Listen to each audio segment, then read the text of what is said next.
Hi, this is Citizen Kong. This is my second edition of viewer comments. First, I'd like to welcome my latest subscriber, Liger Shea. Says here, I saw your reply to the gay bomb. While my views differ slightly, even though I'm a liberal also from yours, I think you bring up lots of valid points. I would vote for you. Ha! That's cool. Hey, thanks.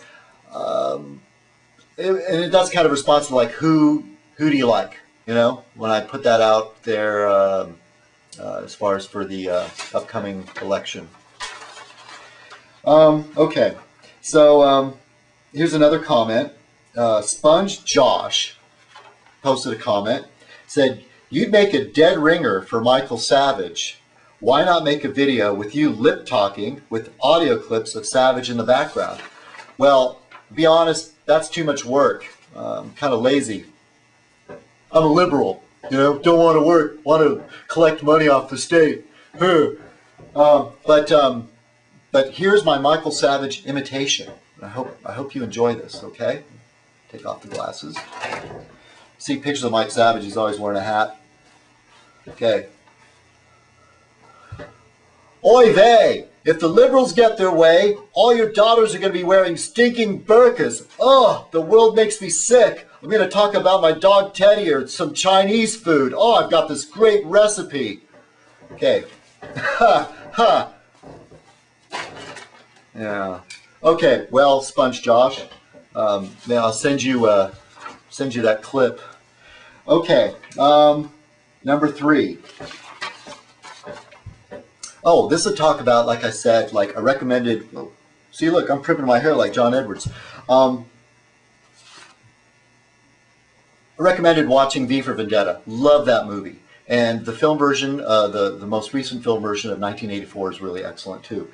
And I'm reading the book. I haven't read the graphic novel of V for Vendetta, and I know that the comic book, the writer who came up with that, the graphic novelist, didn't like the movie version. Well, that's okay. But anyway, and I've seen this movie, DRSNK, great guy. Okay, recommend going to look at his posts. He's got some good videos. Another movie I would recommend is Idiocracy. It portrays America in 2505, after intelligence has been bred out of existence and corporations run everything. It's funny and scary when you realize how close we are to that reality. And that's an amazing movie. And there's a conspiracy behind why that movie didn't get a better release, because it pokes so much fun at corporations. Okay, so when they talk about liberal media, it's not liberal media, it's corporate media. I don't know how to get this out any clearer, because every time I hear that liberal media, I get disgusted, okay? And I did talk about that. I said people that tend to go into journalism tend to be liberals. That's true, okay? But liberals, because of their philosophy, try to look at all sides of everything. And yeah, you know, we're bleeding hearts and all that, you know, and we put this inflection as like, oh, do the little stories, you know, about the poor children that get bombs dropped on them. And I know that, you know, some of the patriots feel that you know, we emboldens the enemy. Don't get me started. But anyway, one of the things, getting back to 1984, is we have to. One of the important things that 1984 we have to remember is what George Orwell said about newspeak, and it happens all the time. And one of the newspeak terms that our administration uses, enhanced interrogation. Enhanced interrogation. No, it's torture, but that is a tool of the government to change words. Collateral damage, you know, friendly fire. Those are all newspeak terms instead of saying what it really is. Okay? And George Orwell tried to warn us about that. And in V for Vendetta, one of the important things it shows, you know, fascism, how it works.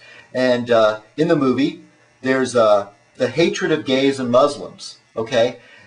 And they round these people up. If you're gay, they'll round you up. If you're Muslim, they'll round you up. And they prey on your fears. And it's the idea that you would rather be safe than free. Okay? I'd rather be free. All right? The world's a dangerous place. I know, you know, there's a funny thing about, the politically correct side, and we're always like, trying to watch out for the safety. I mean, the warning labels on cans and everything. Well, that's different. I mean, to me, it's a different thing. Warning labels on cigarettes. I mean, that's okay. That doesn't really hurt anybody. I mean, in fact, an educated populace is a good thing. Okay. Number 4, we're having this back and forth on, and I recommend just not watching the videos. Read the comments. I mean, there's some great comments out there. There's a good back and forth of really brilliant thought. And DRSNK always puts up some really good comments. And Stoneman 1982 puts up some great stuff. And he came up with this guy, I looked him up, called Adam Smith. He writes here, there are sectors that need some levels of regulation, but I kind of think of Adam Smith hit the nail on the head. I think 300 million people can do a better job evaluating the performance of a business than 100 old men in the Senate with virtually no concept of reality. There are, however, exceptions to every rule, of course. Yeah, and for the most part, the market takes care of itself. If a product sucks, people won't buy it.